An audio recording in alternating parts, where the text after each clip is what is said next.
नमस्कार मित्रांनो, आज आपल्याला इन्शुरन्सची काळाची गरज आहे. कारण आज एवढी महंगाई वाढत आहे. दरवर्षी 10% झपाट्याने सगळे प्रोडक्ट्स, इव्हन हॉस्पिटलची सेवासुद्धा 10% वाढते. तर आपण कामगार असाल, तर तुमचे पी-एफ आणि ई-एस-आय जर कापत असेल, तर प्लीज तुम्ही ई-एस-आय-सीला रजिस्ट्रेशन करून घेणे बंधनकारक आहे. ई-एस-आय-सी कुठे रजिस्ट्रेशन होतं? तर HR कडनं तुम्ही ही माहिती मिळवू शकता. HR तुमचं फॉर्म भरून देतील आणि ते फॉर्म तुम्ही डिस्पेन्सरी तुमच्या घराजवळ आहे तिथे तुम्ही जाऊन हे ॲक्टिव्हेट करू शकताय. आता ॲक्टिव्हेटसाठी काय करावं हे मागच्या व्हिडिओमध्ये मी तुम्हाला सांगितलेलं आहे. पण या व्हिडिओमध्ये तुम्हाला मी फक्त 3 गोष्टी सांगणार आहे. ते एस-आय-सीमध्ये 3 प्रकार का आहेत? कारण माणसाला ऐन टायमाला कळत नाही आणि खूप फिरतो. तर मी खूप फिरलो आहे आणि खूप म्हणजे 10 तास मी याच्यात डोकं घातल्यानंतर तेव्हा मला काही कळालं. तर ते तुम्हाला मी सांगत आहे. सर्वप्रथम आता याच्यामध्ये 3 गोष्टी आहेत. ते 3 प्रकार आपण समजून घेऊया. पहिलं म्हणजे आहे पॅनल क्लिनिक, दुसरं म्हणजे डिस्पेन्सरी आणि तिसरं आहे एस-आय-सी हॉस्पिटल. आता एस-आय-सी पॅनल क्लिनिकमध्ये तुम्हाला काय मिळते? सेवा आणि तपशील. आता त्याच्यामध्ये काय काय मिळतात? सामान्य डॉक्टर तपासणी, ताप, सर्दी, खोकला, अंगदुखी, BP, डायबिटीज तपासणी इत्यादी. फ्री मेडिसिन मिळतो. डॉक्टर प्रिपरेशन केलेले औषधं मोफत मिळतात. एस-आय-सीमध्ये जे त्यांच्या यादीमध्ये त्यांची औषधे मिळतात आणि इथे रिफिलसुद्धा मिळते. जर मोठा काय आजार असेल आणि ते त्यांच्याकडनं होत नसेल, तर जसं की आता मी पुण्यामध्ये राहतोय, तर पुण्यामध्ये आहे बेबीवाडीचं मोठं हॉस्पिटल आहे. तर तिथे ते रिफिल करतात. एक चिठ्ठी वगैरे लिहून देतात आणि तिथे ते पाठवतात आणि फॉलोअपसुद्धा घेतात, पूर्वीची तपासणी आणि पॅनल क्लिनिकचे टाईम टेबल असतं. म्हणजे सकाळी 9 ते 1 वाजेपर्यंत किंवा संध्याकाळी 6 ते 8 वाजेपर्यंत तर निर्बिल करता. पण अशा वेळेस यांना फोन करून जावं लागतं आणि ज्या दिवशी जर यांचं दुकान बंद असेल, त्या दिवशी डायरेक्ट दुसऱ्या दिवशी. कधी इमर्जन्सी असेल तर मग ते इलाज करणं मुश्किल होऊन जातं. तर शक्यतो तुम्ही डिस्पेन्सरी चूज करा. कारण ते डायरेक्ट सरकारी असतात आणि सरकारी तिथे डॉक्टर असतात आणि पॅनल क्लिनिकमध्ये खाजगी डॉक्टर असतात. त्यांचा टाईप असतं एस-आय-सीवाल्यांशी, त्यांचा करार झालेला असतो. तर काही महत्त्वाचे मुद्दे आहेत तिथे समजून घेणे गरजेचं आहे. तर इथे इमर्जन्सी सेवा नसते. पॅनल क्लिनिक जे आहे त्याचे इमर्जन्सी सेवा नसते. म्हणजे अपघात, डिलिव्हरी किंवा रात्रीची सेवा मिळत नाही. प्रत्येक वेळी एस-आय कार्ड किंवा नंबर घ्या आणि HR तुमचं नाव आणि डिस्पेन्सरी रजिस्टर केलेलं असावं. दर 6 महिन्याला आपल्याला ते 37 फॉर्म जो आहे, तो दर 6 महिन्याला आपल्याला भरावा लागतो. तेव्हा ते ॲक्टिव्हेट राहतं आणि जर क्लिनिक बंद असेल, तर दुसऱ्या दिवशी जाऊन रिफिल किंवा हॉस्पिटलमध्ये दाखल होऊ शकता, जास्त उशीर न करता. पण एक तोटा इकडे दिसतोय मला थोडासा. आणि डिस्पेन्सरी म्हणजे काय समजून घ्या. सरकारी किंवा एस-आय सारख्या योजनेतून चालणारी एक प्राथमिक आरोग्य सेवा केंद्र म्हणजे प्रायमरी हेल्थ केअर. हे तर पहिल्यांदा आपल्याला डिस्पेन्सरीमध्ये आपल्याला दाखवावं लागते. काय आजार असेल, खोकला, ताप, सर्दी वगैरे एनिवन, इथे तुम्हाला ही सेवा पुरवली जाते. जिथे रुग्णांना मोफत तपासणी, औषधे आणि प्राथमिक उपचार दिले जातात. ई-एस-आय-सी डिस्पेन्सरीमध्ये काय मिळतं? सेवा आणि माहिती. डॉक्टर तपासणी, जनरल फिजिकल तपासतात. औषधं एस-आय-सी मान्य औषधं दिली जातात. रेफरल स्लिप गरज असल्यास मोठ्या हॉस्पिटलला पाठवण्यासाठी रेफरल मिळतं. उदाहरणार्थ एस-आय-सी बेबी, लहान टेस्ट, प्राथमिक रक्त, लघवी टेस्ट, कधी कधी येतेच किंवा रेफर करून बाहेर फॉलोअप तुम्हाला परत बोलवतात. प्रगती पाहण्यासाठी जर इलाज तुम्ही जर बेबीमध्ये घेतला, तर परत त्यांनी बोलवतात की कशी प्रकृती तुमची आहे ती. आता डिस्पेन्सरी वॉज पॅनल क्लिनिक.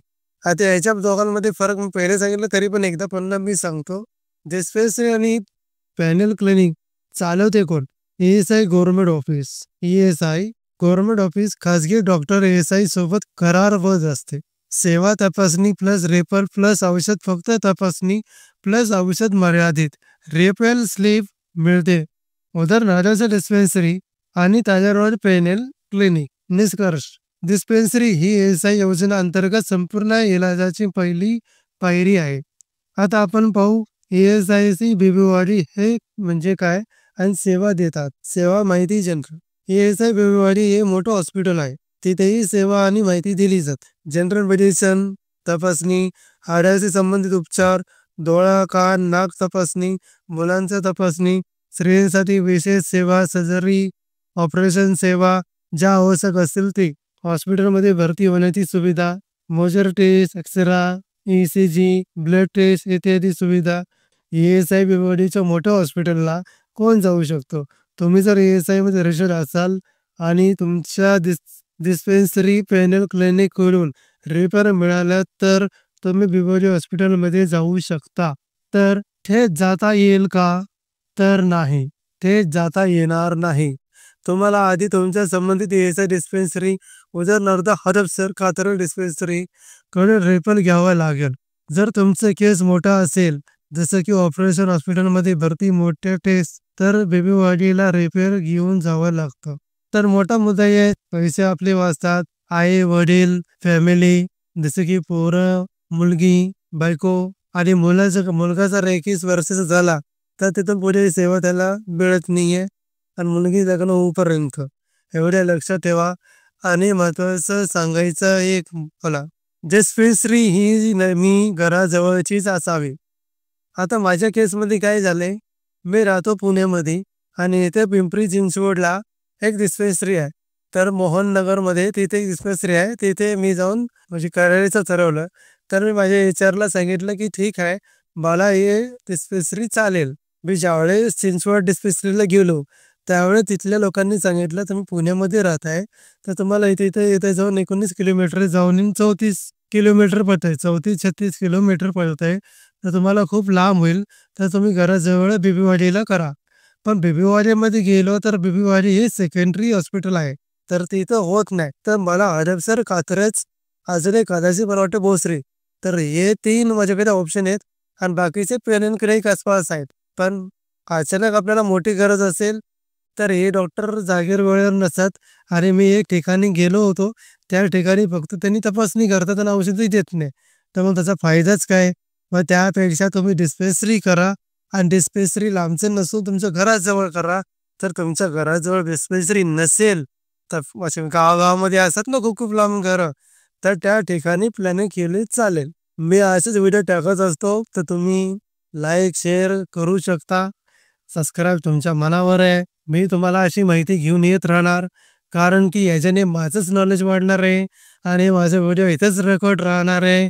म्हणजे मला भविष्यकाळ मला स्वतःला तकलीफ होणार नाही आणि मला जी तकलीफ झाली ते लोकांना होऊ नये म्हणून मी हे व्हिडिओ टाकणार आहे. तर यात माझा फायदा स्वार्थ एवढाच आहे की माझ्यासाठी मी व्हिडिओ टाकत आहे. तुम्हाला जर हे व्हिडिओ आवडत असेल तर लाईक शेअर आणि सबस्क्राईब करायला विसरू नका आणि ज्याला गरज आहे त्याला पाठवा. आणि जास्तीत जास्त मी ESI वरतीच्या याच्यावरती व्हिडिओ आणणार आहे. EPF सेवाबद्दल पण व्हिडिओ बनवतो. पण माझा फोकस जास्त करून ESI वरती आहे, कारण की खूप लोक असे आहेत की ESI से आपल्या पैसे कापतात पण याची सेवा घेण्यात ते माघार आहेत. तर मी एक व्हिडिओ बनवलेला आहे, त्यामध्ये काय काय काळजी घ्यावी लागते, हार्ड कॉपी जे आपलं ही पहिचान कागदपत्रामध्ये काय काय लागतं, तर मी ते व्हिडिओमध्ये सांगितलेलं आहे. अजून एक व्हिडिओ असं घेऊन येणार आहे. थोडा टाइम द्या, तर तो पण एक आठवड्यामध्ये किंवा 1 महिन्याच्या आतमध्ये तो पण एक व्हिडिओ येणार आहे. धन्यवाद.